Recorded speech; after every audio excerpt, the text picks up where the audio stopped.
जय हिंद दोस्तों, आप सभी का अपने YouTube चैनल सीटेट वाला में फिर से एक बार स्वागत है। दोस्तों बंधु, कैसे आप सब? उम्मीद करते हैं कि आप सब बहुत ही अच्छे होंगे। तो दोस्तों, इस वीडियो में हम लोग डिस्कस करने वाले हैं लॉरेंस कोहलबर्ग का सिद्धांत, कि लॉरेंस कोहलबर्ग ने कौन सा सिद्धांत दिया था। और आपको पता है दोस्तों कि लॉरेंस कोहलबर्ग एक ऐसा टॉपिक है दोस्तों सीडीपी में, जिससे संबंधित आपके सीटेट के एग्जाम में बहुत सारे क्वेश्चन पूछे जाते हैं। यहाँ पे कम से कम आपके सीटेट के एग्जाम में 5 से 6 क्वेश्चन जरूर ही पूछे जाते हैं दोस्तों लॉरेंस कोहलबर्ग से। ठीक है, तो चलिए दोस्तों वीडियो को शुरू करें। वीडियो को शुरू करने से पहले दोस्तों, यदि हमारे चैनल पर आप लोग नए हैं तो हमारे चैनल को लाइक कीजिएगा, सब्सक्राइब कीजिएगा और अपने दोस्तों के साथ इसे ज़्यादा से ज़्यादा शेयर कीजिएगा, क्योंकि आपका एक प्यारा सा लाइक करना ही हमारा मेहनत का फल होता है। तो चलिए दोस्तों वीडियो को शुरू कर रहे हैं।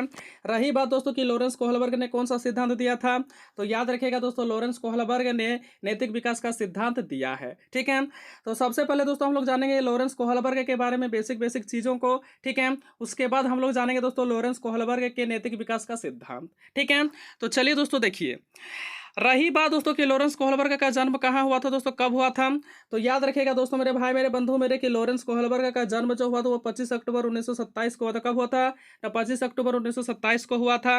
रही बात दोस्तों इसकी मृत्यु की, तो इसकी मृत्यु हुआ था दोस्तों 19 जनवरी 1987 को। ठीक है, 19 जनवरी 1987 को इसकी मृत्यु हुआ था। किसका दोस्तों? ना, लॉरेंस कोहलबर्ग का। आगे देखिए, लॉरेंस कोहलबर्ग अमेरिका के एक मनोवैज्ञानिक थे। ये भी पॉइंट बहुत ही अच्छा पॉइंट है दोस्तों लॉरेंस कोहलबर्ग के बारे में। लॉरेंस कोहलबर्ग कहाँ के निवासी थे, तो याद रखिएगा अमेरिका के। कहाँ के मनोवैज्ञानिक थे, तो अमेरिका के मनोवैज्ञानिक थे। आगे देखें, जिन्होंने नैतिक विकास के सिद्धांत को दिया है। ठीक है, कहने का अर्थ यह हुआ दोस्तों कि लॉरेंस कोहलबर्ग ने ही क्या दिया है ना, नैतिक विकास के सिद्धांत को दिया है।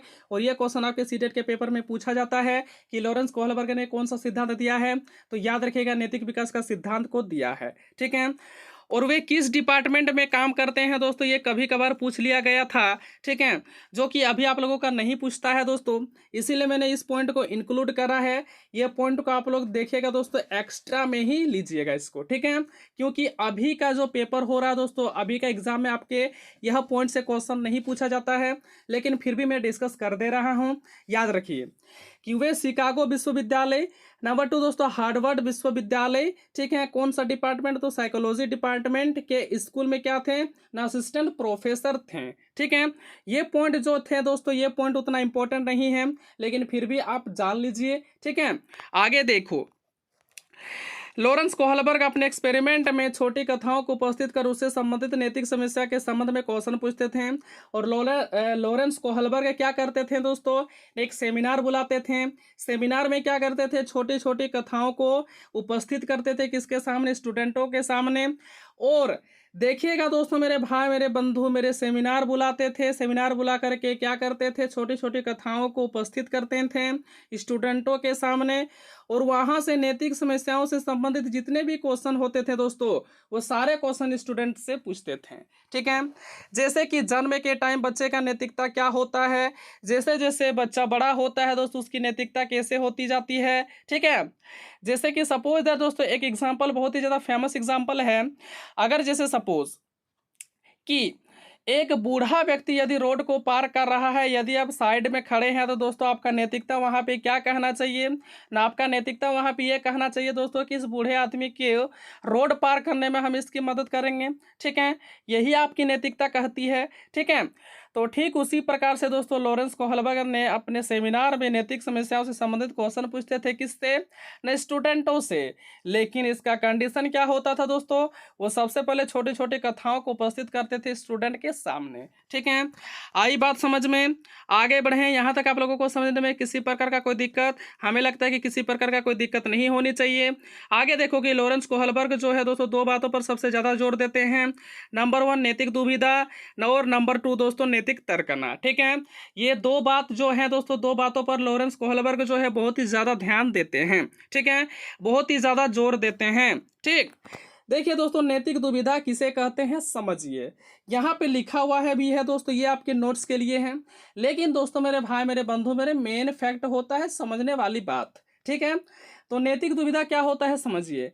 देखिएगा दोस्तों कि सही और गलत के बारे में निर्णय लेने में जो दुविधा होती है, उसी को तो हम लोग क्या बोलते हैं दोस्तों, नैतिक दुविधा बोलते हैं। ठीक है, आपको उस कंडीशन में हम लोग देखिएगा दोस्तों कि एक ऐसा सिचुएशन आ जाता है मनुष्य के जीवन में, आपको समझ नहीं आता है कि क्या सही है और क्या गलत है, तो वही वहाँ पे जो उत्पन्न दुविधा होती है दोस्तों, उसी दुविधा का नाम होता है नैतिक दुविधा।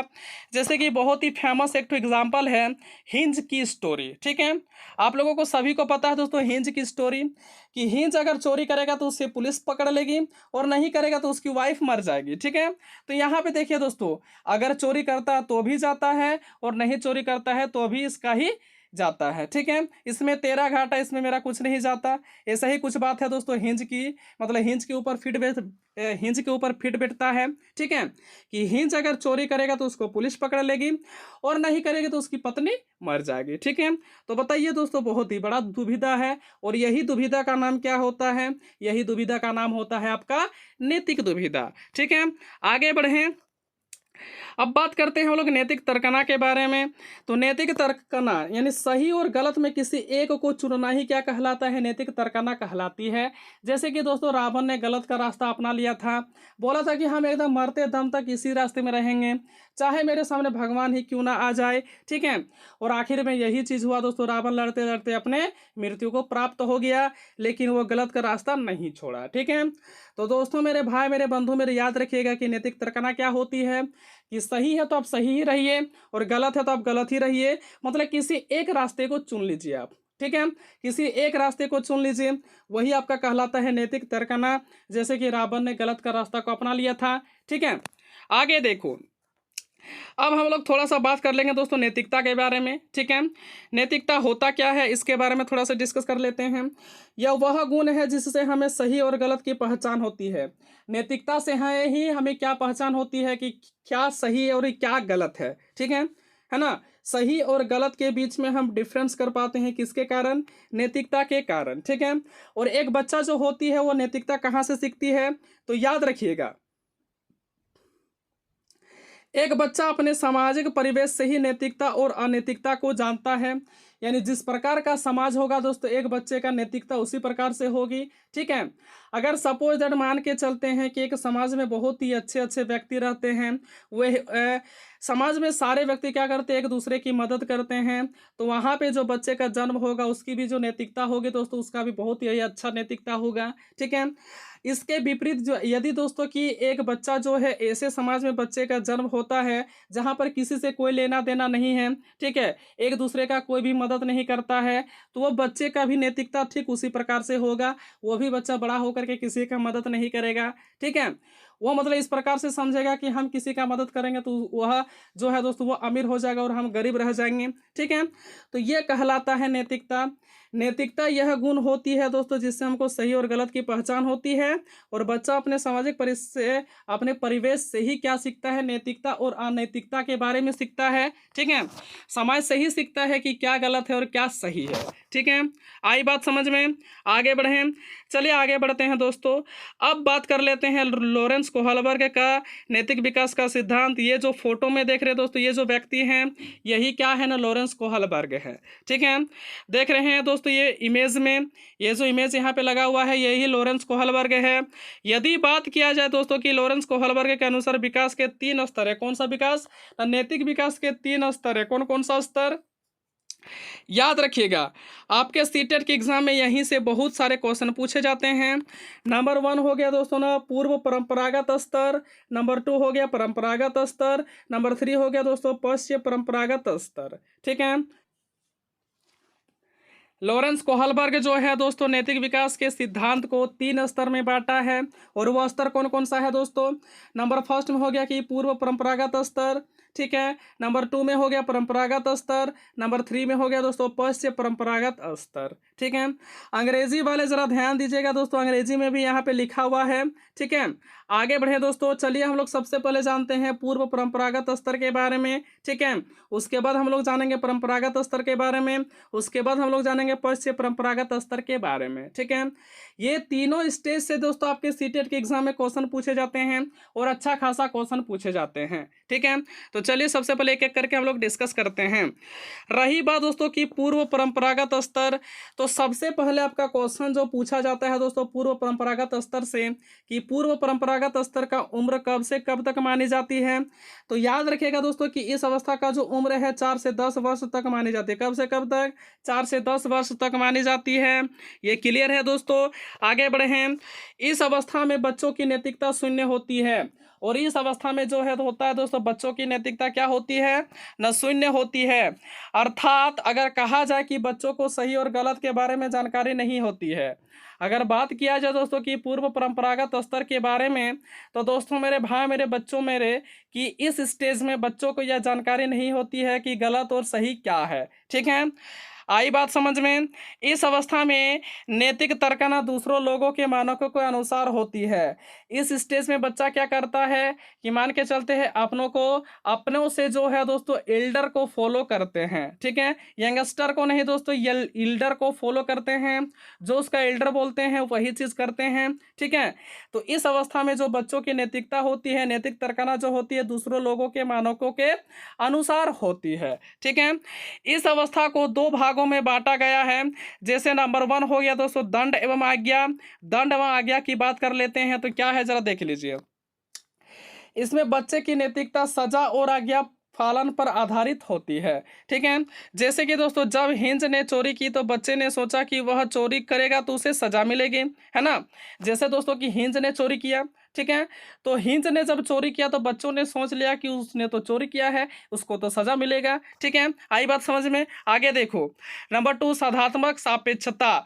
इस अवस्था को जैसे तैसे अवस्था भी कहा जाता है, और ये क्वेश्चन आपके सीटेट के पेपर में आया हुआ है दोस्तों। ये पॉइंट को आप लोग रट जाइएगा, ये पॉइंट बहुत ही इंपॉर्टेंट है। ठीक है, इसी अवस्था को कौन सी अवस्था कहा जाता है? जैसे तैसे की अवस्था कहा जाता है। किसको? न साधात्मक सापेक्षता। ठीक है, आई बात समझ में। आगे बढ़े। यहाँ तक आप लोगों को समझने में किसी प्रकार का कोई दिक्कत दोस्तों? हमें लगता है कि किसी प्रकार का कोई दिक्कत नहीं होनी चाहिए। तो देखिए दोस्तों आगे, क्योंकि इसमें जैसा व्यवहार कोई उसके साथ करेगा वैसे ही वह खुद भी करेगा। ठीक है, इसमें जैसा व्यवहार कोई और करता है ठीक उसके साथ भी वैसे ही व्यवहार करता है खुद। ठीक है, जैसे कि एक बच्चे ने दूसरे बच्चे की पेंसिल तोड़ दी। सपोज मान के चलते हैं कि एक बच्चे ने, जैसे है मैं एक बच्चा हूं, सपोज मान लेते हैं, और आप भी एक बच्चे हैं, मैंने आपकी पेंसिल को तोड़ दिया। ठीक है, तो आप भी क्या कीजिएगा दोस्तों कि मेरा कुछ भी एक ठो निकाल लीजिएगा और उसको भी तोड़ दीजिएगा। जैसे कलम हो गया, ठीक है, जैसे कलम हो गया या फिर पेंसिल हो गया या फिर किताब हो गया, उसको फाड़ देंगे, तोड़ देंगे, है ना। तो इसमें कि एक व्यक्ति जैसा व्यवहार करता है दूसरा भी वह खुद के साथ ऐसा ही करता है। ठीक है, आई बात समझ में दोस्तों। आगे बढ़ें। यहाँ तक आप लोगों को समझने में किसी प्रकार का कोई दिक्कत? हमें लगता है कि किसी प्रकार का कोई दिक्कत नहीं होनी चाहिए। अब बात कर लेते हैं दोस्तों परंपरागत स्तर के बारे में। तो सबसे फर्स्ट क्वेश्चन आपसे यही पूछा जाता है कि परंपरागत स्तर का उम्र कब से कब तक माना जाता है। तो याद रखिएगा कि इस अवस्था का उम्र जो है 10 से 13 वर्ष तक मानी जाती है। कब से कब तक? 10 से 13 वर्ष तक मानी जाती है। ठीक है, इस अवस्था में बच्चा दूसरे लोगों के मानकों को अपने अंदर समावेशित कर लेता है तथा उसी के अकॉर्डिंग सही और गलत का निर्णय करता है। ठीक है, जैसे कि दोस्तों हम लोग मूवी को देखते हैं, है ना। जैसे कि हम लोग मूवी को देखते हैं, अगर इस स्टेज में बच्चा रहेगा, बच्चा अगर मूवी को देखेगा, अगर वो हीरो की भूमिका को देखता है, ठीक है, हीरो के रोल को देखता है, तो वो खुद को हीरो समझने लगता है। ठीक है, कि हम भी फाइट करेंगे, ये करेंगे, वो करेंगे, ये करेंगे। ठीक है, तो इस अवस्था में बच्चा क्या होता है? दूसरे लोगों के मानकों को अपने अंदर समावेशित कर लेता है। ठीक है, जैसे लगेगा कि हम ही हीरो है। ठीक है, आई बात समझ में दोस्तों। इसे भी दो भागों में बांटा गया है कि अच्छा लड़का या लड़की बनने की उन्मुखता, और नंबर 2 क्या हो गया दोस्तों? कानून एवं नंबर 2 क्या हो गया दोस्तों? कानून एवं व्यवस्था उन्मुखता। ठीक है, अब बात कर लेते हैं हम लोग। अब हम लोग बात करेंगे दोस्तों पश्चिम परंपरागत स्तर के बारे में। तो याद रखिएगा कि यह अवस्था का जो उम्र है, यह अवस्था का उम्र 13 वर्ष से ऊपर की मानी जाती है। कब से कब तक? 13 वर्ष से ऊपर की मानी जाती है। ठीक है, इस अवस्था में निर्णय बच्चे द्वारा खुद ही लिए जाते, ना कि समाज जरिए, और क्या सही है और क्या गलत है। ठीक है, याद रखिएगा दोस्तों मेरे भाई मेरे बंधु मेरे, कि पश्चिम परंपरागत स्तर में बच्चे जो है वह स्वयं ही निर्णय लेते हैं, कोई समाज उसका निर्णय नहीं ले लेता है। ठीक है, यानी क्या सही है और क्या गलत है इसका निर्णय जो है बच्चे खुद लेते हैं, ना कि समाज लेता है उसका निर्णय। ठीक है, इसमें एक बच्चे को सारी चीज़ समझ में आती है कि कौन सा चीज़ जो मेरे हित में और कौन सा चीज़ जो है मेरे अहित के लिए है। ठीक है, इसको भी दो भागों में बांटा गया है। नंबर वन किसको दोस्तों ना, सामाजिक अनुबंध उन्मुक्ता। यह क्या होता है, यह किशोर यह मानते हैं कि नियम लोगों के भले के लिए है। ठीक है, सामाजिक अनुबंध उन्मुक्ता, इसमें इसमें लड़का जो है, ठीक है, इसमें लड़का जो है यह मानता है दोस्तों कि नियम जो है वो लोगों के भले के लिए है। ठीक है, जितना भी नियम है, जितना भी नीति है, जितना भी कानून है, वो क्या है ना, लोगों के भले के लिए। कौन मानता है ना, किशोर मानता है। किशोर मतलब यहाँ पे लड़का का नाम नहीं है, किशोर का मतलब होता है लड़का। ठीक है, आई बात समझ में। अगर किसी नियम से किसी का नुकसान होता है तो इसे नियम को तोड़ देना चाहिए। और इसमें बच्चे क्या सोचते हैं, अगर किसी नियम के कारण जो होता है दोस्तों किसी का नुकसान होता है तो इसे नियम को तोड़ देना चाहिए। ठीक है, जैसे कि दोस्तों के मान के चलते हैं कि आपका नीति है, आपका नियम है कि आप जिंदगी में कभी झूठ नहीं बोले हैं।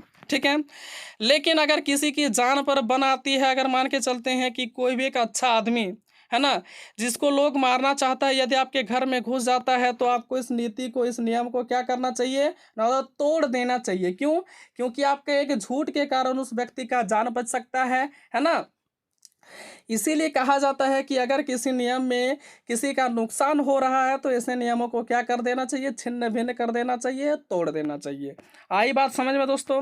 यहाँ तक आप लोगों को समझने में किसी प्रकार का कोई दिक्कत? हमें लगता है कि किसी प्रकार का कोई दिक्कत नहीं होनी चाहिए। नंबर 2 बात करता है दोस्तों किसके ऊपर ना, सार्वभौमिक नैतिक सिद्धांत के बारे में। ठीक है, यानी याद रखिएगा ये जो मैं यहाँ पे नंबर 1 नंबर 2 करके डिस्कस कर रहा हूँ, ये पश्चिम परंपरागत स्तर का ही है। ठीक है, तो सार्वभौमिक नैतिक सिद्धांत, इसमें किशोर दूसरे के विचारों से नहीं बल्कि अपने खुद के मानकों के अनुसार व्यवहार करते हैं। और इसमें किशोर जो होता है दोस्तों दूसरे के विचारों से नहीं बल्कि अपने खुद के मानकों के अनुसार व्यवहार करते हैं। मतलब उसका जो दिमाग कहता है, उसकी जो सोच कहता है, यानी किशोर उसी प्रकार से करता है, यानी दूसरा जो बोलता है। जैसे दोस्तों देखिएगा कि 13 साल की उम्र वाले बच्चे के लिए है ना, बहुत ही फेमस चीज़ है कि लाख सब कोई बोलेगा कि लव नहीं करना चाहिए, लव नहीं करना चाहिए, लव नहीं करना चाहिए। वो किसी का नहीं सुनता है, जो उसका माइंड बोलता है वही करता है और लास्ट में लव ही कर लेता है। ठीक है, यही बात है। तो यही बात रहा दोस्तों कि इसमें जो है किशोर जो है दूसरे के विचारों से नहीं बल्कि अपने खुद के मानकों के अनुसार व्यवहार करते हैं। ठीक है, आई बात समझ में। इसमें किशोर जो है दोस्तों दूसरे के फायदे के लिए अपनी जान पर भी खेल जाते हैं, है ना। और इस अवस्था में क्या होते हैं, दूसरे के फायदे के लिए जो है एक बच्चा जो है वह अपने जान पर भी खेल जाता है। ठीक है, तो दोस्तों ये था दोस्तों हम लोगों का लॉरेंस कोहलबर्ग का सिद्धांत। उम्मीद करते हैं कि यह वीडियो आप लोगों को पसंद लगा होगा। यदि वीडियो पसंद लगा है तो दोस्तों वीडियो के अंदर एक प्यारा सा लाइक जरूर कीजिएगा, क्योंकि आपका एक प्यारा सा लाइक करना ही मेरी मेहनत का फल होता है।